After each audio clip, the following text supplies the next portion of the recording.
నా పేరు డాక్టర్ గౌతమ్. నేను ఇప్పుడు సిట్టింగ్ ఎమ్మెల్యే అండ్ మినిస్టర్ అయిన అంబటి రాంబాబు నుండి. అది నా దురదృష్టం. ఎవరు ఏం చేయలేరు. అంబటి రాంబాబు అంత నీచుడు, నికృష్టుడు, దరిద్రుడు నా జీవితంలో చూడలేదు. ఇలాంటి వాళ్ళకి ఓటేస్తే ఇవే సమాజం యొక్క తలరాతలాగా మారి రేపు సమాజం కూడా ఇలానే తయారవుతుంది.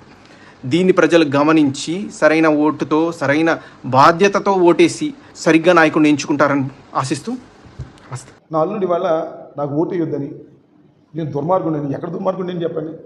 ఏదైనా దుర్మార్గుడు అయితే నా అల్లుడై ఉండాలి. నా కూతుర్ని వదిలేసిన అల్లుడై ఉండాలి.